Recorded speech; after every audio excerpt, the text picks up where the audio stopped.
It could be a powerful situation for you to realize you're not alone. You know, we're all in this together. I'm trying to find the positives in this. I'm just living for the moment now. That's a huge one. We're all on this journey together, and whatever we can do to make other people's lives easier is what we need to do.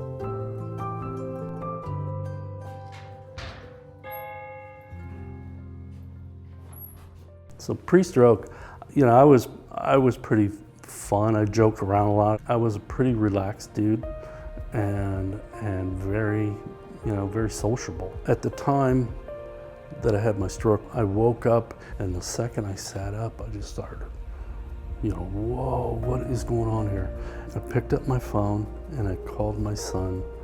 I called him and said, hey, I'm having a stroke. Meet me at the hospital. Jenna's stroke happened. We were having an ice cream sundae party for her son. It was the craziest thing. I was there with my mom, and all of a sudden my left hand gave out and I couldn't talk. And she started falling, and I said, call the ambulance. It was the most horrific thing I'd ever experienced. Everybody's lives changed when Jenna had her stroke. I no longer could worry about myself. I worried about Jenna. When I got home after my stroke, I was not my normal self. I was fearful. I was afraid. Not gonna lie, you're mourning the life you used to have. And you realize anything you complained about didn't matter. There were so many changes. She didn't really want to be out in public at all. She didn't want to use a walker. She felt self-conscious using a cane. So she tended to want to be reclusive. After my stroke, I had problems with communicating with people. Even though these were my core group of friends, they knew what was going on with me, but it was still embarrassing for me. It got to a point to where I could only spend maybe an hour out of my house. And it was easier for me to be at home alone than it was to be with friends because I couldn't communicate to them.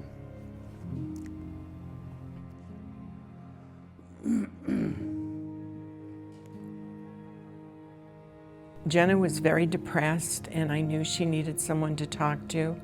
She needed to reach out and be with people who had experienced what she'd experienced.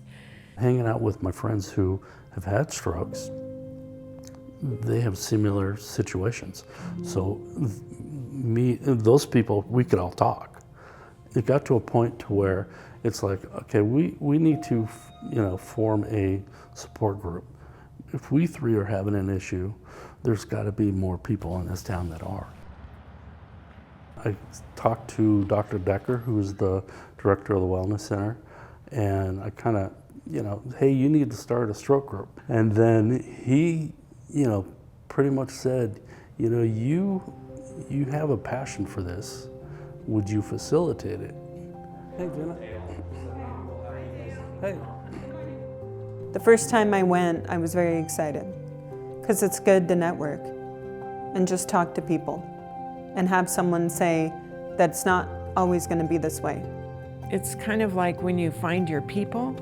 She found her people, and you know, she had people that could relate to things she was going through.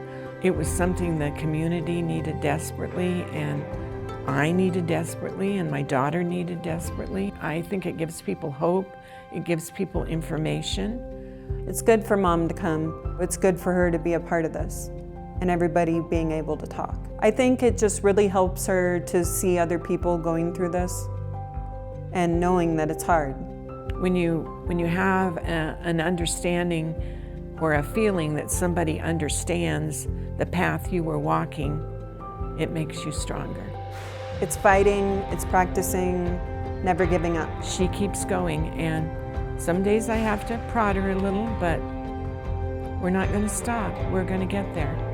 I'm trying to set an example for our son that if you work hard, you can get it if you really want. I play that often for our son. but you must try, you must try, you must try, you'll succeed at last. That song basically equates perseverance. Having a stroke, one of the words that has kept me going is persevere. Just don't stop, you know, endeavor to persevere. And to me, that's what I got to do.